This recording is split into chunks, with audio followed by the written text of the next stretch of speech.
Assalamu alaikum and welcome to DNA Debate News and Analysis. सबको सबसे पहले मुबारक हो जितने भी हमारे व्यूअर्स हैं वर्ल्ड वाइड कि आज हज हो गया, आपने देखा पर टेलीविजन के ऊपर। और दो चीजें मुझे बड़ी अच्छी लगी और आई एम श्योर मेरे कॉलीग्स जावेद इकबाल, इफ्तिखार अहमद और बुखारी साहब, सलीम बुखारी साहब सब ने देखी होगी कि बड़ी इंटरेस्टिंग चीज उन्होंने कहा, जो चीज नफरतों के बायस बने उससे दूर जाए। बहुत अच्छा मैसेज हज का। और दूसरा एक और बड़ा अच्छा है कि उम्मत को चाहिए एक दूसरे से शफकत का मामला रखें। बहुत प्यारी बात की है और अल्लाह करे कि इस हज के मैसेज से हम सब दोबारा यूनाइट हो या रीइग्नाइट हो, ये तो वक्त बताएगा। बहरहाल पाकिस्तान में वक्त क्या बता रहा है वो बड़ा सिंपल है। इमरान खान पाकिस्तान तहरीक इंसाफ के चेयरमैन, उन्होंने कह दिया है कि भाई मुझे तो बड़ा खदशा है कि ये जो एस्टैब्लिशमेंट है या न्यूट्रल्स हैं शायद ये इलेक्शन सही नहीं कराएंगे, यानी कि धांधली होगी। चले देख लेते हैं वो।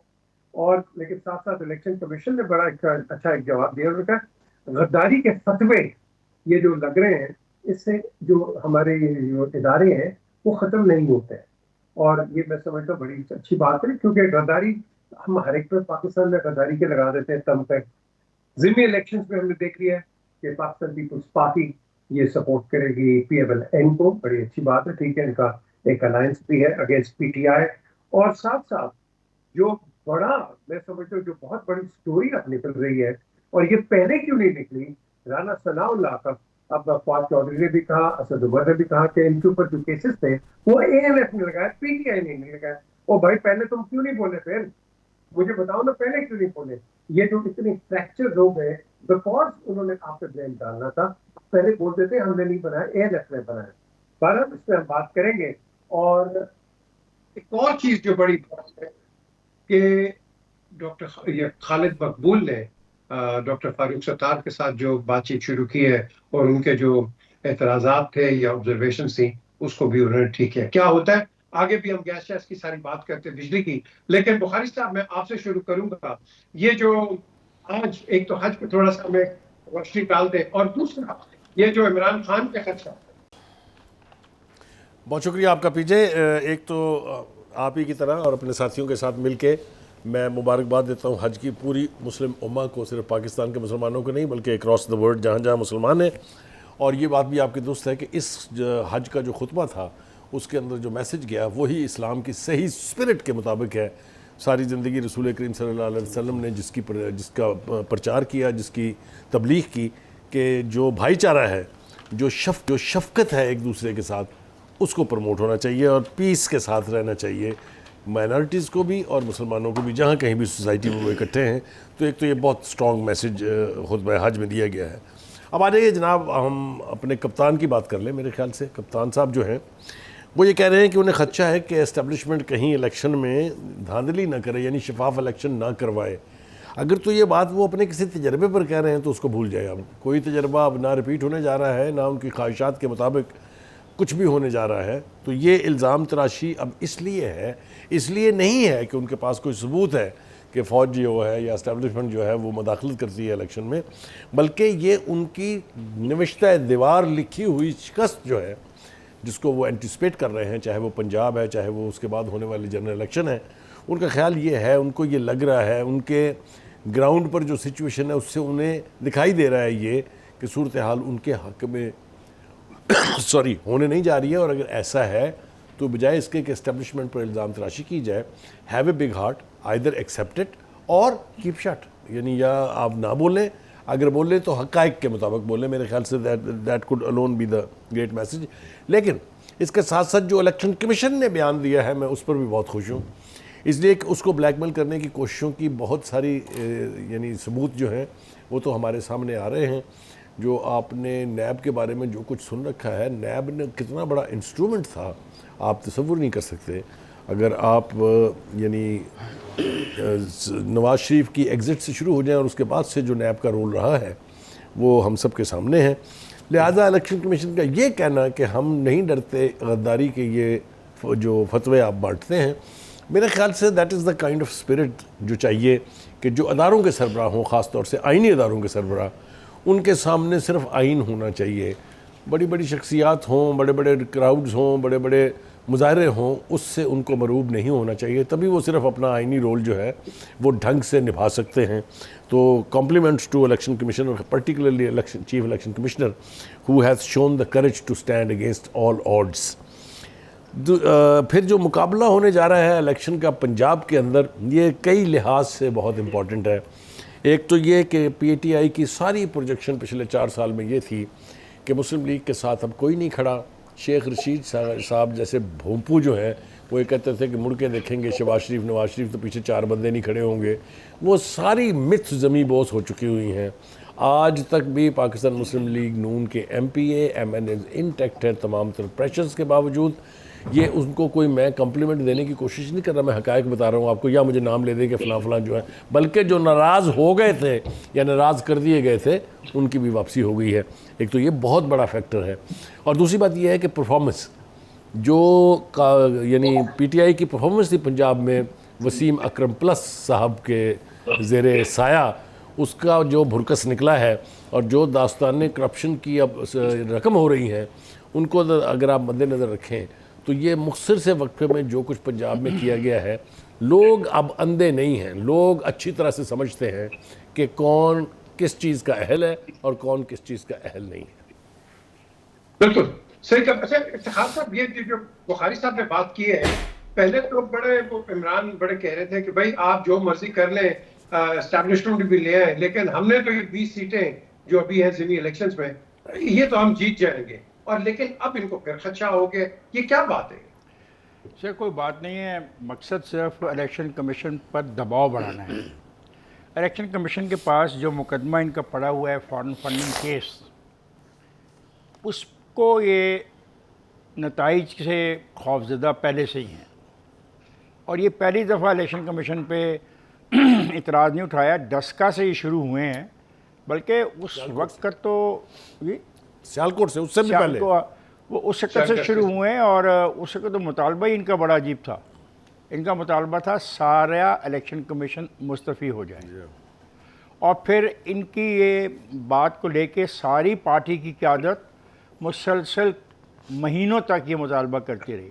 तो ये जो कुछ भी कह रहे हैं ये उस बिना पे ज़्यादा कहते हैं। बाकी मैं आज देख रहा था, इनका एक साबिक़ वज़ीर है, एक साबिक़ जनरल का बेटा है, वो कुछ बातें कर रहा था। मैंने कल भी शायद प्रोग्राम में कहा, आज फिर मैं दोहरा देता हूँ कि देखें, लोगों को ज़हनी तौर पे मत उलझाओ। अगर तुम्हारे पास सबूत है कि कोई गाड़ी सरकारी इस्तेमाल हो रही है, कोई सरकारी पैसा इस्तेमाल हो रहा है, कोई महकमा कुछ काम करवा रहा है, तो तुम्हारे पास उसके सबूत होने चाहिए। इलाके का नाम होना चाहिए, यूनियन कौंसिल का नाम होना चाहिए, हल्के का नाम होना चाहिए, कौन अफसर ऐसा कर रहा है, अफसर का नाम भी आपको पता होना चाहिए, गाड़ी का नंबर क्या है, गाड़ी की माइलेज कितनी इस्तेमाल हुई, गाड़ी कहाँ से निकली और कहाँ तक गई, आपके पास उसकी फुटेज किधर है। ये बातें कर रहेंगे तो शायद इसका फ़ायदा होगा निज़ाम को भी, और ख़राबी अगर हो रही है तो उस ख़राबी का भी कोई तदारक हो सकेगा। लेकिन मैं इस बातें कर देने से और दिन में 3-3 प्रेस कॉन्फ्रेंस करने से कोई मसला हल नहीं हो रहा, बल्कि आप अपनी नाकामी को अभी से तस्लीम कर रहे हैं, जो 17 जुलाई को शायद आप देख रहे हैं कि आपको होगी। मैं आपको एक बात समझाने की कोशिश कर रहा हूँ कि बात जो बुखारी साहब ने की उसमें बहुत वज़न है। काश आपके साबिक़ वज़ीर आला इस सूबे पर भी तवज्जो देते।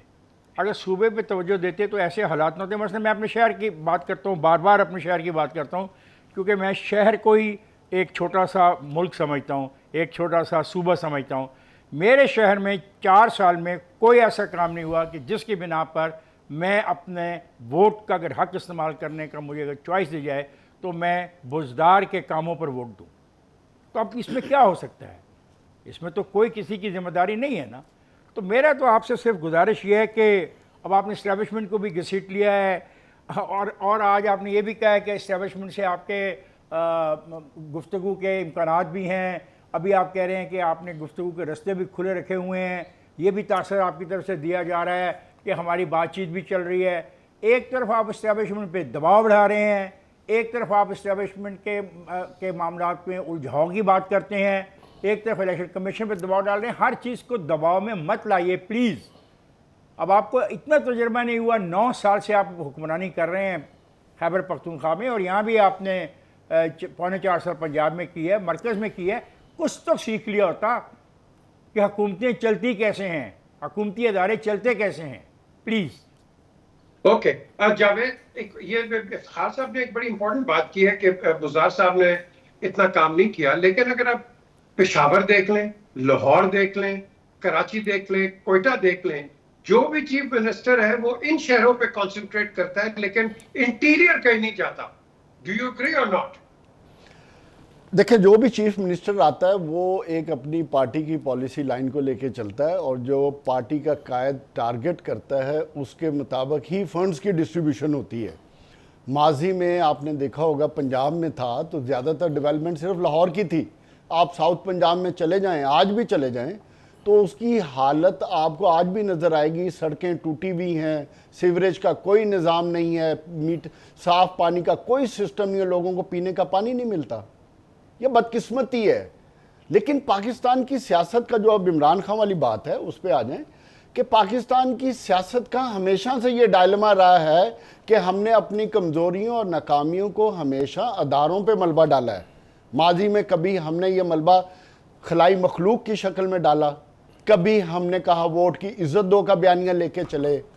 तो हमेशा सियासत हमारी इसी के साथ चलती है, बयानियों के साथ चलती है। हम अपने वोटर को अट्रैक्शन इन्हीं चीज़ों के साथ लेकर चाहते हैं। और जो कुछ आज इमरान खान कर रहे हैं, कि इमरान खान को भी तो याद होना चाहिए ना कि 8 साल वो जिनके साथ चलते रहे, जिन बैसाखियों के सहारे वो चलते रहे, तो वो बैसाखियाँ भूल गए। अब चूंकि बैसाखियाँ नहीं रही तो अब टारगेट कर रहे हैं। कभी उनको कहते हैं आओ हम मैंने जो ब्लॉक किया था वो मैंने खोल दिया है, अनब्लॉक कर दिया फ़ोन नंबर, अब मुझे कॉलें नहीं आ रही। लेकिन बात यह है कि आपको अपनी परफॉर्मेंस पे ही काम करना पड़ेगा, आपको अदारों को बहाल करना पड़ेगा। सबसे बड़ा अलमिया आप ले लें, मेरे लिए परेशान कुन बात उससे ज़्यादा फवाद की कन्फेशन, फवाद की, और दूसरा असद उमर की कन्फेशन है। इससे बड़ा आपके निज़ाम का फेलियर क्या हो सकता है? तीसरा, जस्टिस जावेद इकबाल की जो वीडियो सामने आ रही हैं, हमारी पूरी कौम को शर्मिंदा होना चाहिए कि ये जो इस वक्त हमारे अहबाब अख्तियार हैं वो कर क्या रहे हैं, कैसी अपॉइंटमेंट्स कर रहे हैं, किन प्रोसेस से होके जा रही हैं।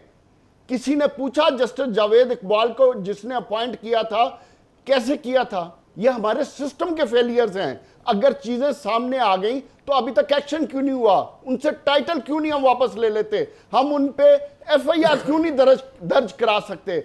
हम उनको सजा क्यों नहीं दे सकते ताकि ये आपने कल भी कहा। नो पीजे, एक बात और है, अगर आज हम सजाएं देंगे तो याद रखें कल को वो किसी के बिहाफ पे काम करने से भी कोई नहीं आएगा, काम भी नहीं करेगा कोई। जिस तरह इल्जाम लग रहा है ना, इमरान खान ने 45 दिन रखा, तो आज आप इंक्वायरी करें ना इमरान खान पे, क्यों नहीं करते? आप जस्टिस जावेद के खिलाफ आप सारी चीजें, उनको जो सहूलतें दी हैं सब लेना वापस, ताकि कल को कोई इनको किसी को इस्तेमाल भी ना कर सके। असद उमर ने जो बात की, फवाद ने बात की, अब क्वेश्चन ये आ जाता है हमारे पॉलिटिशियंस का कि वो खुद इस्तेमाल होते हैं अपने मफादात के लिए। देखें ना, फिर जब मफादात आपके तब्दील होते हैं तो फिर हम ये बातें करना शुरू कर देते हैं। इससे बड़ा आपकी सियासत का डायलेमा क्या हो सकता है? पीजे, आई वांट टू से ओनली वन, पीजे एक फिक्रा कहना चाहता हूँ। ये राना सनाउल्लाह के बारे में जो फवाद चौधरी ने और असद उमर ने जो बात की है, मेरा सिंपल सा सवाल है कि ये शख्स सज़ाए मौत पा सकता था इस जुर्म में। मैंने भी इसी के बारे में कुछ अर्ज करना है। अब बात यह है कि एक शख्स को आपने सज़ाए मौत के हवाले कर दिया और आप जिम्मेदारी एक अदारे में डाल रहे हैं, तो फिर ये सवाल उठाया जाएगा कि आप किस चीज़ की हुक्मरानी कर रहे थे। इफ्तिखार साहब काबीना में डिस्कस हुआ है, मतलब ये एक इंसान सज़ाए मौत, यानी आपने तो जुर्म की इंतहा कर दी है। मेरे ख्याल से अगर आप इजाज़त दें मुझे, और ये नॉन बेलेबल ऑफेंस था, नॉन जी मुझे अगर आप अर्ज करने की इजाज़त दें, एक शख्स का नाम किसी ने लिया ही नहीं है जिसको अल्लाह को जान अब तक दे देनी चाहिए थी, जो को 2000 बार कह चुका कि मैंने अल्लाह को जान देनी, मैंने वीडियो खुद देखी है, मैं अदालत में पेश करूंगा, पूछे उसके गले में हाथ डाल के कोई, किधर है वो वीडियो, अल्लाह को तुमने जान देनी थी। ये जो असद उमर साहब और ये फवाद चौधरी साहब कह रहे हैं ना कि हमारा ये मुकदमा बनाया हुआ नहीं था, ये बिल्कुल बकवास है, बेमानी बात है। ये ओनरशिप ली थी पीटीआई ने इसकी, हर प्रेस कॉन्फ्रेंस में शहरियार अफरीदी साहब साथ बैठे होते थे। असेंबली में शहरियार अफरीदी ने कन्फेस किया, असेंबली में कन्फेशन किया उसने कहा कि मैंने अल्लाह को जान देनी है, मैं आपको साबित कर दूंगा। ये आज ऑन बोर्ड नहीं है तो उनके खिलाफ शुरू हो गया। आदमी उनको पूछने के लिए तैयार नहीं है। मुझे आप ये बताएं कि एक औरत जिसके ऊपर उस वक्त के नैब के चेयरमैन ने इखलाक की गिरावट, घटियापन, जिल्लत आमेज रवैये का मुजाहरा किया, उसको प्राइम मिनिस्टर साहब 45 दिन अपने घर रखते हैं, प्राइम मिनिस्टर हाउस में, which is an official prime minister house. What could be the justification for this, will anybody ask? किधर है जनाब हमारी सुप्रीम कोर्ट अब, जो इतना पिछले 5 दिन से टीवी स्क्रीन के ऊपर सवाए उसके कुछ नहीं है। मजाल है जो कोई सुओ मोटो एक्शन ले जाए, इसलिए कि वो खान साहब के गले में सीधा हाथ जाएगा। ये क्या इंसाफ है भाई? ये कौन सा इंसाफ हो रहा है यहाँ पर? कौन सी अदालत ये दावा कर सकती है कि हमने किसी जुल्म करने वाले को माफ नहीं किया? ये जुल्म नहीं तो और क्या है? एक औरत की इस्मत गई, एक औरत की इज्जत गई, उसका ऑनर गया, उसकी फैमिली बर्बाद हो गई, पूछने वाला कोई नहीं है। चले जावेद, इस पे हम और बात करते हैं इस ब्रेक के बाद।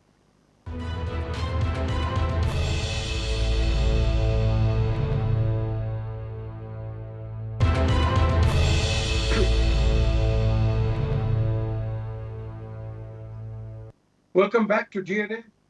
डिबेट हो रही है, लेकिन ये जो बुखारी साहब ने बड़े अपने ऑब्जर्वेशंस दिए, बहुत ये संगीन है।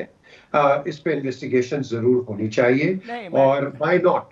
लेकिन एक और चीज है इफ्तिखार साहब, जो मैं बात कर रहा था तो पहले, देखिए जिसने अच्छे काम किए यार, कम से कम उसको तो हमें अप्रिशिएट करने चाहिए ना। ये पीजे ये बात जो करता है जावेद करता है, जावेद की बात दुरुस्त है। काम हुए हैं, साहब काम हुए हैं। तो पाकिस्तान में यूनिवर्सिटियाँ बनी हैं, मेडिकल कॉलेज बने हैं, सड़कों का जाल बिछा है, अच्छे काम भी हुए हैं, बुरे काम भी हुए हैं। हमने रेल की पटरियाँ बेची हैं, हमने हर चीज़ बेचने की कोशिश की है, तो बराबर बराबर हम गए हैं। बहरहाल बहुत अच्छे काम भी हुए। फार्म टू मार्केट रोड बहुत बड़ा ये था, और पढ़ा लिखा पंजाब का एक कॉन्सेप्ट इंट्रोड्यूस करवाया था परवेज़ इलाही के दौर में, जिसको बाद में शहबाज शरीफ ने भी ओन किया और उसको चलाया। बहुत काम अच्छे हुए हैं। लेकिन जावेद की जो बात है और जो मैं सोचता हूँ वो पर थोड़ी सी डिफरेंट है। सर हम कहते ये हैं कि आप ये सारी इक़्तिदार, पावर और पैसा आवाम के उन मुंतखब नुमाइंदों को दे दें जो महल्लों में रहते हैं, गलियों से आते हैं, तहसीलों में रहते हैं, डिस्ट्रिक्ट में रहते हैं। हर चीज़ का फ़ैसला MP या MNA या सेनेटर ना करें। और जो पॉलिसी साज अदारे हैं वो सिर्फ सेक्रेटरी पर ना मुश्तमिल हों। उन पॉलिसी साज अदारों में मुझे भी बैठना चाहिए, जावेद को भी होना चाहिए, बुखारी साहब को भी होना चाहिए, और आपको अपने इलाके के किसी फैसला करने वाले अदारे में बैठना चाहिए। क्योंकि हमें पता है कि हमारी तरजीहात क्या है, हमें पता है कि हमारे लोगों को क्या चाहिए। तो ये मेरा मुतालबा है। बाकी काम तो करेंगे, पैसा तो खर्च हुआ है, और सिंपल बात है कि 15% कमीशन में जाता है, 25% उसका प्रॉफिट होता है ठेकेदार का, 15 और 25 हो गए 40, बाकी 60 रुपये 100 में से लगते हैं। ये सारी सूरत हाल है, इसमें कोई छुपी बात नहीं है। अब इसको कैसे ठीक किया जाए? असल चीज़ ये है कि पैसा वह खर्चा जाए जहाँ रिक्वायर्ड हो। ये मैं बार बार ये बात कहता हूँ। मैं इसलिए कहता हूँ कि मुझे पता है कि शहर बसीदा होते जा रहे हैं, और शहर जब बसीदा होता है तो वहाँ पे क्राइम बढ़ता है, गली महल्ले की चोरी बढ़ती है, वहाँ पे रेप बढ़ते हैं, वहाँ पे डाके ज़्यादा पड़ते हैं, वहाँ पे अगवा ज़्यादा होते हैं। ये बहुत आपको सिंपल सी बात नज़र आ रही है। शहरों को चलाने के लिए नुमाइंदगी शहरों के मुंतखब लोगों के पास होनी चाहिए। दिस इज व्हाट आई से। इस बात को पीजे, ये जो इन्होंने जो बात की इसको जरा एलैबोरेट करें ना थोड़ा सा। पीजे देखिए, मैंने बात की थी साउथ पंजाब के हवाले से और दूसरा मैंने बात की थी इक्वल डिस्ट्रीब्यूशन ऑफ फंड्स। सिर्फ आप अपने पसंदीदा हलकों और पसंदीदा इलाकों में फंड्स नहीं लगा सकते। जैसे माजी में पंजाब हुकूमत ने अपने 5 फेवरेट डिस्ट्रिक्ट बनाए हुए थे, 60 to 70% फंड्स आपके उधर चले जाते हैं। मियाँ वाली, डीजी खान, चकवाल, अटक, ये वो, और गुजरात, और ये वो डिस्ट्रिक्ट थे। मैं बात कर रहा हूं उन इलाकों की जो साउथ पंजाब में भावलपुर है, भावनगर है, ये वो इलाके हैं जहां बुरे तो वाला ignore है, क्यों हुआ? बिहाड़ी है, पीजे। जावेद, अगर ignore आप क्यों उधर हुआ? ट्रेवल करें तो आज भी उधर जो सड़कों की जिनकी आप बात कर रहे हैं जाल बिछाने की, वो टूटी हुई सड़कें, गलियों में जहां 6-6, 8-8 लाख की आबादी के शहर हैं, पीने का साफ पानी मुयसर नहीं है। एक बारिश हो जाए तो उधर ऐसे नाले बन जाते हैं जैसे उधर दरिया था, नाले थे, गंदे नाले। बात यह है कि जब अच्छा लेकिन जो मुझे ये बताइए जावेद, एक सेकंड, मुझे ये बताइए, आपकी बिल्कुल बात सही है, लेकिन मुझे ये बताइए ये क्यों इग्नोर होते हैं? वहां से सब पंजाब के तो नॉमिनेशंस आ जाती हैं जी। नो हमने no no no Members no National उसकी Assembly वजह का- इफ्तिखार साहब ने आपको बता दी है। सबसे बड़ी वजह यह है कि जब आप अपने फंड्स एक तो एमपीए एमएनए के जरिए करते हैं तो उन्होंने अपने 8 से 15% कट ले लेना है और अपनी फेवरेट लोगों को दे देना है। और दूसरी ना होने की वजह यह है कि आपके लोकल बॉडी सिस्टम नहीं चल रहे है, ही मौजूद ही नहीं है जो अवाम को डायरेक्ट रिस्पॉन्सिबल हैं और अवाम को डायरेक्ट रिप्रेजेंट करते हैं। ये एमएनए एमपीए तो इलेक्शन जीत कर कोई इस्लामाबाद बैठ जाता है, कोई लाहौर बैठ जाता है, वो तो अपने मुझे हल्कों में अपना जाते ही बुहारी इलेक्शन साहब के का दिनों थोड़ा में। व्यू लेने थे ब्रेक से पहले। बुहारी साहब, जी, मेरे ख्याल से जो बात कही है जावेद ने, सबसे ज़्यादा इम्पॉर्टेंट वो है कि चूँकि फाइनेंशियल इख्तियारात नहीं दिए गए लोकल बॉडीज़ को कभी, उसकी वजह यह कि एमएनए एमपीएज़ अपनी डोमिनेंस जो है वो छोड़ना नहीं चाहते। एक अरसे तक मुंतखब लोकल बॉडीज़ के लोग मुअत्तल होकर बैठे रहे for more than 2 years Iftikhar will be correct मी। तो हु इज़ रिस्पॉन्सिबल? वही आदमी जो पंजाब के अंदर चीफ मिनिस्टर था, उसने अगर लोकल बॉडीज़ को रीएक्टिवेट नहीं किया, उनको फाइनेंशियल पावर्स अगर नहीं दी हैं, तो कसूर उसका है। और कसूर उसके ऊपर बैठे हुए उस शख्स का भी है जिसने एक नाअहल आदमी को के सपुर्द इतना बड़ा सूबा कर दिया। और उसके नतायज आज हमारे सामने हैं कि 0 पॉइंट से हर काम दोबारा शुरू होगा। वो काम जो शुरू हुए थे वो भी सारे के सारे रोक दिए गए, चाहे वो ऑरेंज ट्रेन थी जो 18 महीने डिले कराई गई और उसकी कॉस्ट कहीं से कहीं पहुंच गई। इसी तरह से पीके एयरलाइन जो 170 अरब से 310 अरब पे पहुंची है कॉस्ट। ये बात यह है कि मैं तो इस सारा जो मेरा ज़िंदगी का तजर्बा है, मैं इस नतीजे पे पहुंचा हूँ कि पाकिस्तान की जो बका है वो मुकामी हुकूमतों में है। और जो ये लोग चीफ़ मिनिस्टर बनने के ख्वाहिशमंद हैं और मेरे से बहस करते हैं कि इफ्तिखार आप हमें बेवकूफ़ मत समझो, अगर हम आपकी बात को मान लें तो हमारे पास क्या रहेगा। इन कम पोस्ट ऑफिस इनको मैं समझाना चाहता हूँ कि अगर कोई अच्छा काम होगा तो लोगों की तुम्हें दुआएं मिलेंगी, वो तुम्हारे कॉन्स्टिट्यूएंट हैं। बहरहाल कौमी और सूबाई असम्बली के लिए वोट देने के लिए तो तुम्हें उन्हीं के पास जाना होगा ना। और अगर उनको सहूलतें मिल गई हैं और वो अपनी सहूलतें खुद पैदा कर रहे हैं तो इसका फ़ायदा आप ही को होगा। काश ये बात समझ जाएँ। अगर ये समझ गए तो आप समझ लें कि पाकिस्तान का 30-40% जो इशू है वो रिजॉल्व होना शुरू हो जाएगा। महंगाई, बेरोज़गारी वगैरह इसमें शामिल है। बिकॉज मार्केट कमेटी किसके पास है? लाहौर की 3 जो मार्केट कमेटियाँ किन के पास हैं?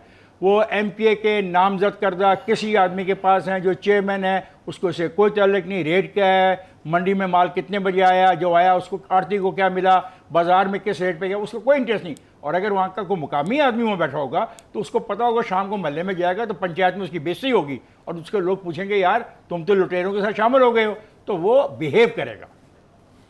बिल्कुल सही बात है। एक ब्रेक की तरफ चलते हैं, लेकिन जाते जाते ये मैं जरूर कहूंगा, पंजाब के पास कंटेम्प्रेरी पॉलिटिकल हिस्ट्री के अंदर 2 चीफ मिनिस्टर्स आए हैं जिनको मैं कहूंगा डूअर्स, चौधरी परवेज इलाही एंड शहबाज शरीफ। ये 2 हैं as far as chief minister से कंसर्न। आप जाके देख लें, और इन दोनों ने कंटिन्यूटी पॉलिसी रखी है। रिंग रोड बनी है, परवेज इलाही ने शुरू की, एंड कंटिन्यू किसने किया? शहबाज शरीफ।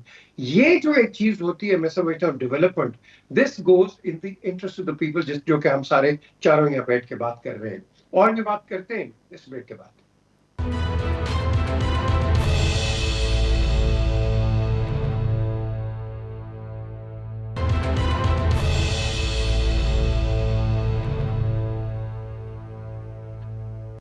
Welcome back to DNA. अब हम आ जाते हैं कि आपके और हमारे अंदर क्या प्रॉब्लम्स इस वक्त क्या है, इश्यूज क्या है।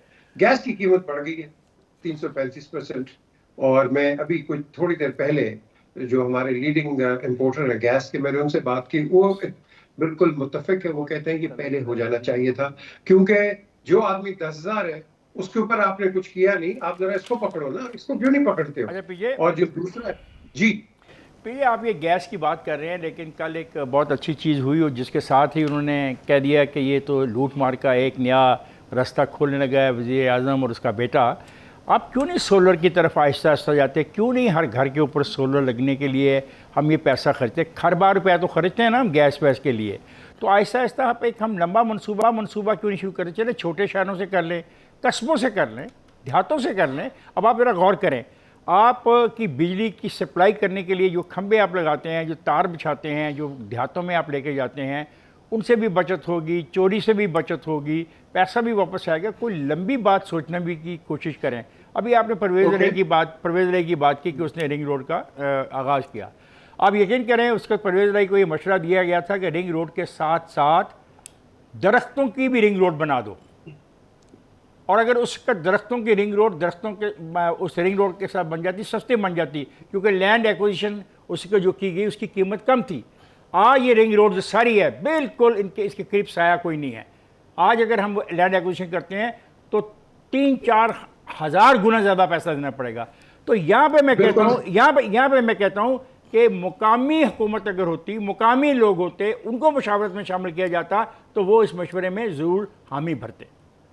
ये बुखारी साहब इनकी बात तो चले वैलिड है, लेकिन पाकिस्तान में 4 टेलीफोन कॉल, 3 चिट्टे, 2 सिफारिशों के अलावा तो काम नहीं होता। ये बिल्कुल बात तो कर रहे हैं, लेकिन एक वन विंडो ऑपरेशन तो शुरू करें ना। गरीब आदमी को क्या पता किस तरह लगाएगा वो? सोलर का मुश्किल ये है।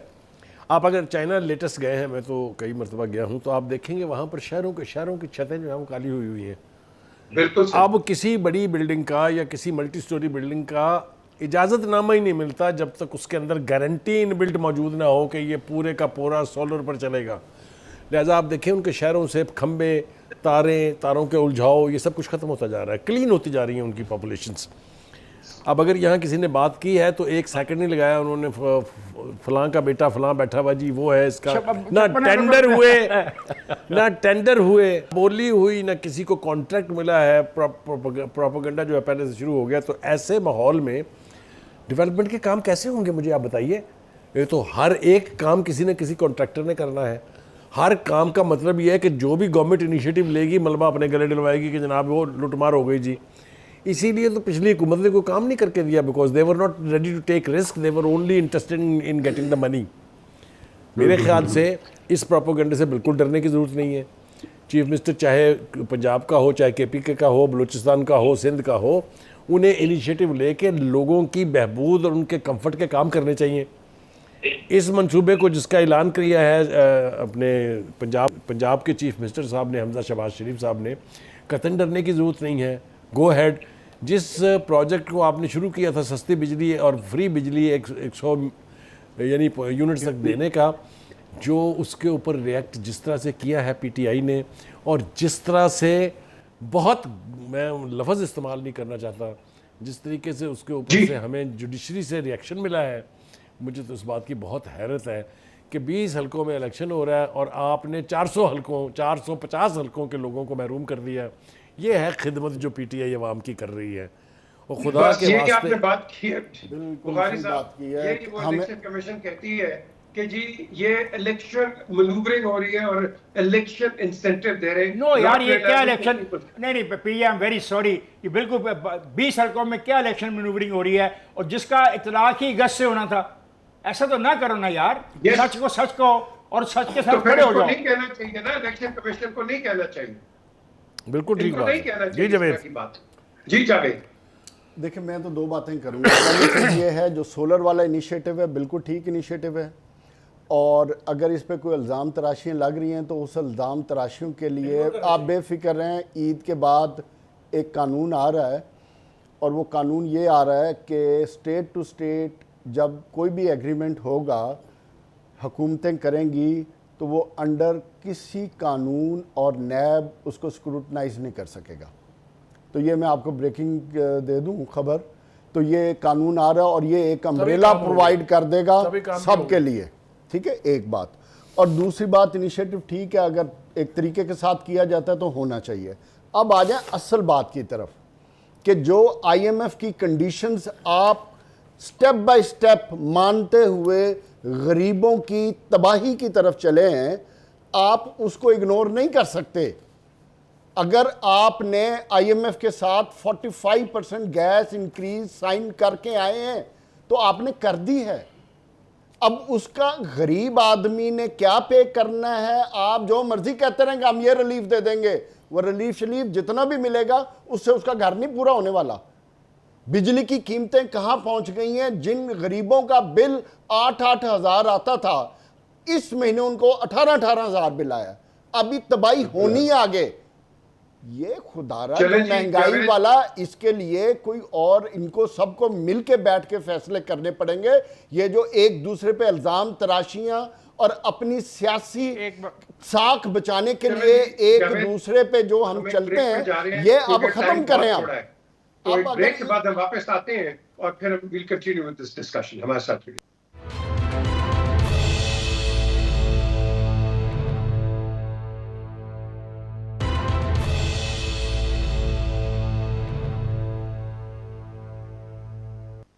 Welcome back to DNA. हमारे मसले खत्म नहीं होते हैं, इंटरनल भी हैं, एक्सटर्नल भी हैं। हम चारों एक चीज पे तो बिल्कुल मुत्तफिक है कि टीटीपी से बात नहीं होनी चाहिए। हमारे इंटीरियर मिनिस्टर कहते हैं या 20 साल लड़ते रहो या आप इनसे बैठ के बात करो। ये कौन है? मैं तो यही पूछूंगा बुखारी साहब, कौन है ये कौन सी गवर्नमेंट है, कौन सा मुल्क है? असूली तौर पर आपकी बात बिल्कुल ठीक है कि सरकारी सतह पर बात सिर्फ हुकूमतों के साथ और हुकूमतों के नुमाइंदों के साथ होती है। अगर इस तरीके से ग्रुपों के साथ होनी शुरू हो जाए और ख़ास तौर से जो मिलिटेंट ग्रुप्स हैं, तो बस फिर हुकूमत के पास इसके अलावा और कोई काम नहीं होगा, क्योंकि इसकी कमी ना मुल्क के अंदर है ना मुल्क के बाहर है। चारों तरफ हमारे दुश्मन हैं। आप उसके बाद सोच लें कि फिर हमारे पढ़ने का काम कौन सा रह जाएगा। लिहाजा अगर बातचीत करनी है तो फिर पाकिस्तान की हुकूमत की टर्म्स पर होनी चाहिए, उनकी टर्म्स पर नहीं होनी चाहिए। एक बात। दूसरी बात यह है कि ये अफ़गानिस्तान का जो स्पिल ओवर इफेक्ट है, ये पाकिस्तान के लिए ब्लीडिंग वूंड है। इस ज़ख्म में से खून रिस रहा है और ये रिश्ता रहेगा, इसलिए कि अगर आप हिस्ट्री उठा के देखें अफ़गानिस्तान की, वहाँ पर कभी भी अमन नाम की चीज़ जो है वो नहीं रही, चाहे हुकूमत वहाँ के मकामियों की थी या बाहर ऊपर से सुपर इम्पोज की गई थी। हमने देखा अमेरिका यहाँ कितना अरसा रहा है, मोर देन 10 ईयर्स, लेकिन आप देखें उसको यहाँ से जाना कैसे पड़ा है। उसके बाद वो खुद आ गए, अब वो खुद भी चैन से हुकूमत नहीं कर पा रहे हैं, तो हु डू यू ब्लेम? लिहाजा उनके जो स्प्लिंटर ग्रुप हैं उनके साथ हम क्यों मुज़ाकरात करें, और अगर मुज़ाकरात करें तो अपनी टर्म्स पर क्यों ना करें। अब आप देखिए ना, मिसाल एक छोटी सी मिसाल दे दूँ। वो कह रहे हैं कि जी पहले जो हमारे बंदे पकड़े हुए हैं आपने वो छोड़ें, फिर हम आपसे बात करेंगे। वो शुक्र ये है कि राना सनाउल्लाह ने इसके ऊपर स्ट्रॉन्ग स्टेटमेंट दिया है और कैटेगोरिकली डिनाई किया कि हमने वो बंदे छोड़े नहीं हैं। वो बंदे कौन है अगर उनकी हिस्ट्री में आपको बताने बैठूँ तो पूरा प्रोग्राम गुजर जाएगा। इसलिए मैं अपनी राय को दोहरा रहा हूँ कि मुज़ाकरात करें, ज़रूर करें, लेकिन ऑन योर ओन टर्म्स। क्यों जी? खासा राना सनाउल्लाह को शायद पूरा सच का इल्म नहीं है। 103 के करीब उनके जो कैदी हैं वो रिहा किए जा चुके हैं।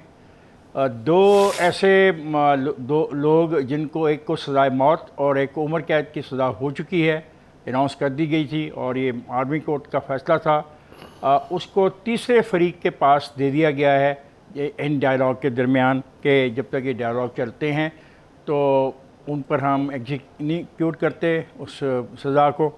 और ये फिर ये बात जो है कि ये कहना कि क्या हमें उनसे 20 साल लड़ना होगा, मैं फिर वापस आके बात करूँगा कि बहुत अच्छी बात है कि हमें लड़ाई नहीं करनी चाहिए। तो ये मोहब्बत और ये प्यार जो उसका सलूक जो आप उनसे करना चाह रहे हैं, तो इसका सलूक मुझे बलूचिस्तान के नौजवानों के हवाले से भी नज़र आना चाहिए, सिंध के नौजवानों के हवाले से भी नज़र आना चाहिए और खैबर पख्तूनख्वा के नौजवानों के हवाले से भी नज़र आना चाहिए। अगर वो आपसे इख्तलाफ करते हैं तो उसका ये मतलब नहीं है कि वो उनके जो वारसाइन हैं वो अदालतों में धक्के खाते फिरें और ये पता ही ना हो कि वो कहाँ गए। तो ये जो मोहब्बत और जो दोस्ती और जो भाईचारा और आपके दिल में हमदर्दी है, काश यही सारे के सारे जो अपने घर के लोगों के लिए भी सारे फैक्ट जो है ये अपने घर के लोगों के लिए भी इस्तेमाल करें। देखें, पाकिस्तान ने एक प्रिंसिपल स्टैंड लिया हुआ है और मैं समझता हूँ कि वो अपने प्रिंसिपल स्टैंड पे कायम है, और वो ये है कि वो आइन और पाकिस्तान की जो सॉवरेनिटी है उस पर कोई कंप्रोमाइज़ नहीं करेगी। जो फाटा के मर्जर का बात बार बार वो दोहराते हैं, उस पर कोई कंप्रोमाइज़ नहीं हो रहा। और जो इम्पोर्टेंट लोग हैं जिनको छोड़ने की बात हो रही है, पाकिस्तान उन पर नहीं बात कर रहा, और हथियार डालने की पाकिस्तान बात कर रहा है, और चाहता है कि अगर आप पुरअमन तरीके से रहना चाहते हैं तो हम बातचीत हो सकती है, जबकि वो इन बातों पे एग्री नहीं है। और दूसरी इंपॉर्टेंट चीज़ कि ये तमाम के तमाम उनके लोग नहीं हैं, कुछ ग्रुप हैं जिनसे हम मुज़ाकरात कर रहे हैं। अभी भी बहुत से ग्रुप ऐसे हैं जो पाकिस्तान के खिलाफ अभी भी वो काम कर रहे हैं, ठीक है। तो पाकिस्तान, अगर मैं ये समझता हूँ 10 साल की बात कर रहे हैं, जितना भी लड़ना पड़े हमें इनके पे कंप्रोमाइज नहीं करना चाहिए अपनी सॉवरेनिटी पे। और जो इफ्तिखार साहब बात कर रहे हैं कि मुज़ाकरात अगर करने तो फिर सबके साथ करें, कौन सी ऐसी बात है पाकिस्तानी है हमारे, अगर उनको हम एज ए पाकिस्तानी ट्रीट करके मुज़ाकरात कर सकते हैं तो ये भी हमारे अपने भाई हैं ना, इनसे भी मुज़ाकरात करें। और जो करता है हमारे आइन और कानून में रह के पुरअमन शहरी के तौर पे पाकिस्तान में रहना चाहता है रहे, पाकिस्तान बहुत सारे लोग मेन स्ट्रीम में आए हैं, मेन स्ट्रीम में आना चाहते हैं, कौन रोक रहा है उनको? बहुत सारे लोग मेन स्ट्रीम में आए। Final words. देखिए जी, मैंने तो जो कहना था कह दिया ना। आई एग्री कि with in the constitutional framework तो बात हो सकती है, अल्लाह खैर सला। और अगर कॉन्स्टिट्यूशनल फ्रेमवर्क के बाद जाएंगे तो आज राना साहब खुशी से बात कर लें। हमने जब 1980 में मना किया था कि जंग में मत कूदो, एक दफ़ा जब तरबियत दे देते हो ना गोली चलाने की, तो ये गलतफहमी का शिकार ना करना हो जाना कि तुम लोगों से गोली चलाने की सलाहियत वापस ले लोगे। ये बिजली का स्विच नहीं है ऑफ एंड ऑन करो, ये ऐसा नहीं होता। Thank you gentleman. कल दोबारा आपके सामने हम आएंगे, डिबेट होगी, नई डिबेट, पुरानी डिबेट्स भी मिक्स करके आपके सामने आती हैं। लेकिन आज जाते जाते जरूर कहूँ, बुरहान वानी और अब्दुल सत्तार ईदी साहब की आज बरसियां हैं, हम मना रहे हैं। और उसके साथ साथ एक अच्छी खबर भी है कि पाकिस्तान पे जो बैन लगा था फीफा का, वो कल उठ गया है। 14 महीने का बैन था, अब पाकिस्तान फुटबॉल एसोसिएशन पे वो खत्म हो गया। ये भी एक अच्छी न्यूज़ है। लेकिन इस तरह की न्यूज़ हमारे पास आती और जाती रहती हैं, लेकिन डिबेट जो है वो नहीं रुकती। इंशाल्लाह कल दोबारा आपसे मुलाकात होगी। Look after the interest of Pakistan. खुदा हाफिज़।